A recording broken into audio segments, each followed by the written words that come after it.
सरकारको स्थिरता आवश्यक छ र सरकारलाई पहिला स्थिरता दिने। दोस्रो कुरा चाहिँ के भन्दाखेरि संसदीय समितिहरू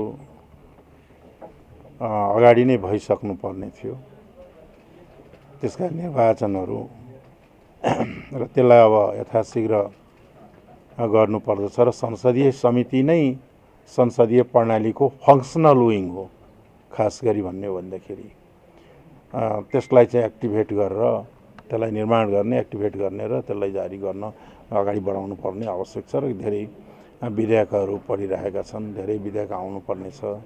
यी सब कार्यहरूलाई गतिशीलता दिन पर्दछ भन्ने कुरा छ। जहाँ सरकारको छ, सरकारको स्थायित्वको पक्षमा सरकारले आफ्नो कार्यकाल पुरा गर्नुपर्छ भन्ने पक्षमा हामी छौँ र अस्थिरताले कसैको हित गर्दैन, लोकतन्त्रलाई कमजोर बनाउँछ र जनतामा वितृष्णा र एउटा चाहिँ के भन्दाखेरि जाग्ने स्थिति हुन्छ, त्यो गर्न दिनुहुन्न। अब जानुपर्ने जानुहुन्छ, त्यसमा कुनै अन्यथा छैन।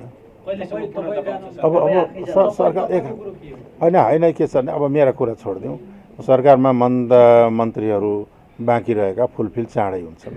त्यो मन्त्रालय कसले कुन मन्त्रालय पाउँछ त्योभन्दा महत्त्वपूर्ण पक्ष सरकारको स्थायित्व र सरकारको पर्फर्मेन्स हो मूल कुरा, महत्त्वपूर्ण कुरा हुन्।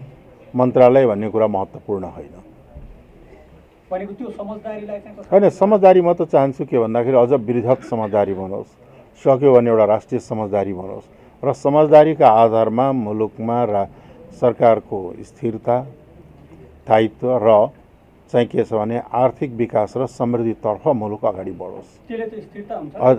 यदि अब भएन भने त दुर्भाग्य होइन। एउटा त्यसले गर्दाखेरि यदि मुलुकमा राजनीतिक अस्थिरता रहिरह्यो, सरकार 6 महिना, 2 महिना, 5 महिना बदलिरह्यो भने त्यसको असर कहाँ पर्छ? सिङ्गो देशको चाहिँ के छ भने आर्थिक विकासमा पर्छ, सिस्टममाथि असर पर्छ र जनतामा चाहिँ एक खालको नैराश्यता, वितृष्णा जाग्दछ र फाइदा चाहिँ नेपालीलाई पक्कै हुँदैन।